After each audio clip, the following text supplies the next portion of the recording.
Good morning, guys. Welcome back to Tomorrowaday Farms. Today we are going to can up some salted pinto beans.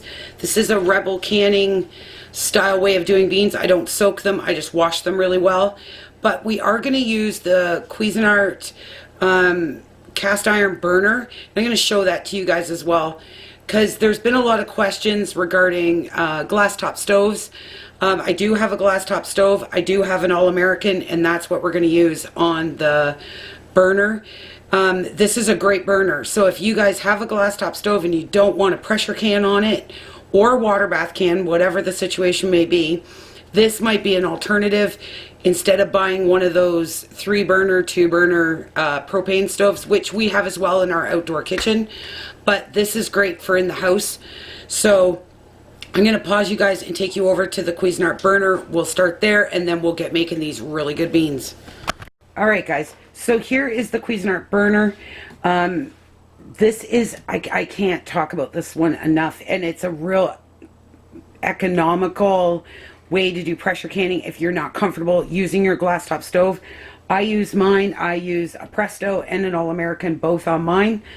But when I'm doing multiple things like I am today, I don't want to stress out my glass and have the oven on and the pressure canner on top. The All-American sits really flat. I'll show you guys. Hang on. Sits really flat on the burner, as you can see right here. So I'm very cautious about my All-American. I only use it on this particular burner, but I still will use it on here. But I do like using this Cuisinart cast iron burner. It works great, and we're gonna run it through today, and I'm gonna show you exactly how to use it. So for anyone, like I said, that has a glass top stove and doesn't want to use it, this might be your alternative. I believe Canadian, this was $1.19. I will link a video above when we tested it to see if it would actually run the pressure canner, and it did. So I will leave that up above. But anyways, let's get making these delicious beans, and we'll run through with this countertop burner.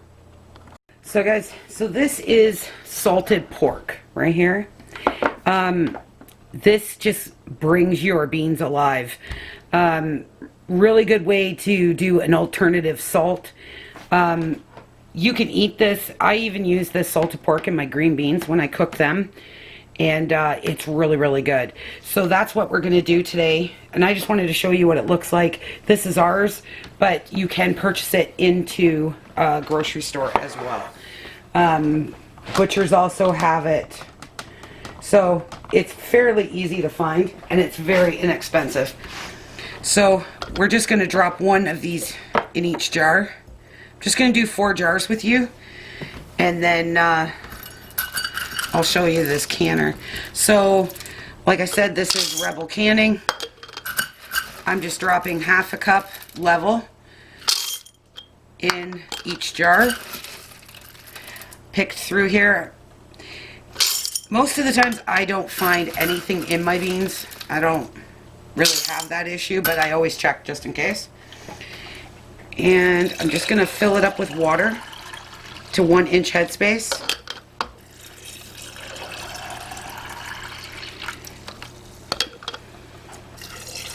You can add like chili peppers to this if you want. I'm doing these for like refried beans, things like that. Lots of burritos, because I like it like that. So we are going to debubble.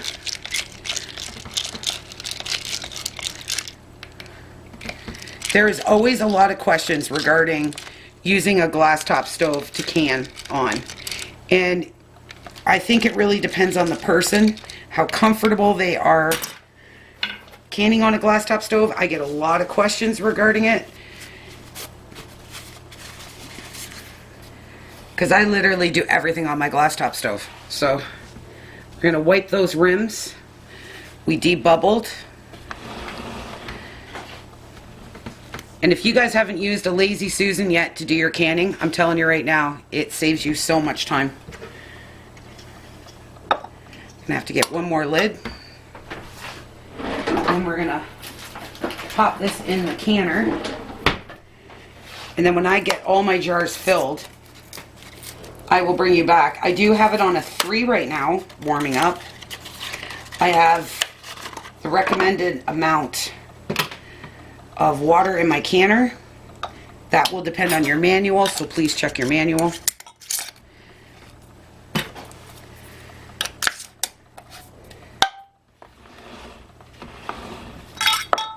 And drop my lid.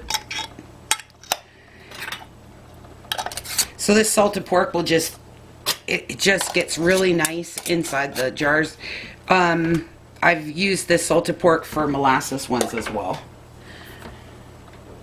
Maybe we'll make some of those next.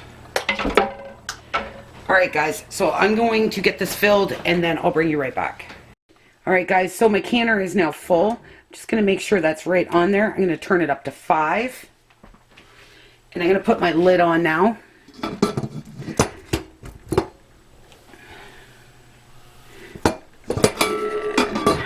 A little hard with the tripod.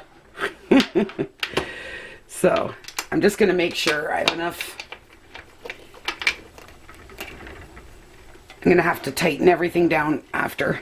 But there we go, guys. I'm going to get this up. I have this, up all the way. I don't have one of those. This is a 915.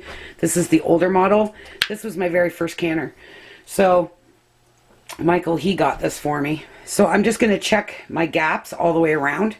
And then when this starts to come up to pressure and vent, I will bring you guys back and I'll try to watch and see how long it takes. And then you'll have an idea if you guys get one. So I'll be back. Alright guys, so here we go. It is at full vent. I am going to set my timer for 10 minutes. It took roughly about an hour. And that's fine because like I said, I'm doing 10 or 15 different things in the kitchen today. So I'm going to let this vent now for 10 minutes. And then I'm going to drop this part. And then I'm going to let it come up to 11 pounds of pressure because this is not a weighted gauge. Or this is a weighted. So it's not a jiggler. A jiggler is 10 pounds of pressure. This is 11. So with that being said, I'm going to let this go for 10 minutes, let it vent, and then I'm going to bring it up to 11 pounds of pressure for 75 minutes. I need to check my book. I think it's 75 minutes. I will correct myself when I come back because I always check my times. So I will be back when this is up to pressure at 11 pounds of pressure. Alright guys, so we're up to 11 pounds of pressure now. I have my timer on for 75 minutes.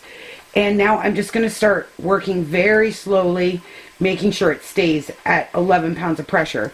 So here is the dial. I will slowly, the more slowly you go, turning this down to keep it at 11 pounds of pressure. For my machine, if you have a jiggler, you'll be able to hear the difference. But mine you will not. So the slower you go, the less siphoning. And I think we just had a jar pop in the canner, but we'll check that when we open it. So now I'm just going to slowly keep this at 11 pounds and slowly keep turning it down a little bit. The slower you go, the less friction is inside your canner. That is one of the biggest things when you're learning how to pressure can, is stopping that siphoning inside your canner. A lot of times it's because you're up and you're down and you're up and you're down. And then as soon as your canner goes down to zero, you flip, you open it up, and you're creating a lot of pressure inside your canner. Slow that process down and you won't have siphoning. So I'm going to leave this at, it's about 4.5. I'm going to turn it down a little bit more because we're a little high. So I'm just going to watch this gauge right here because I use the gauge. Oops, sorry guys. And I'm going to see where I end up. Last time I think I was about a 4. Because now see it's starting to climb again. If you notice the gauge up there. I'll try to focus you right into the gauge. We're like really high. So now I'm on a 4. I'm going to give it a few minutes to regulate. And then I will work away at that. But last time I used it, I believe it was about a 4 I kept it at. So moving forward, I'm just going to leave it at that, and then when it's all done, I will bring you back. Okay guys, I just want to show this to you. You see how these are still really bubbling right in there? Slow down. Don't pull them out just yet. They need time to kind of relax a little bit, cool down a little bit. This is when a lot of your siphoning will happen, is when you get into a hurry because you got a lot to do. So just slow down. And I just wanted to show you this. They're not ready to be pulled out yet. I just took the lid off. It's sitting over there. And these were like vigorously boiling. So we just need to slow it down. Allow these to kind of come down off of pressure. They've been in here for a long time. So now what I'm going to do is get you guys definitely moved. I just wanted to show you that. Don't pull them out just yet. I know experienced canners know that answer already, but the newer canners may not know that. You got to slow down at this point.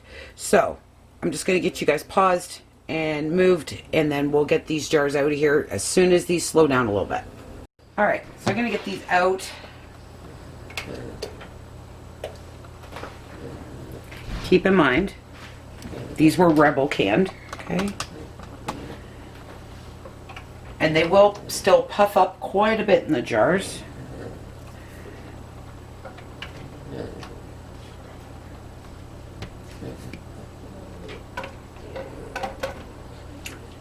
So if anyone was wondering if this canner or this burner would actually pressure can, there's your answer right there. You can find them on Amazon. They are fantastic. I use it more for than just canning as well. It's a great extra burner.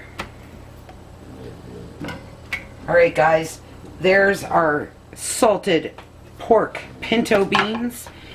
And if you like this video, please don't forget to give it a big thumbs up. And if you know somebody that is looking for a burner like that, can you share the video for me? That would be wonderful. And I hope to see you guys super soon. Bye.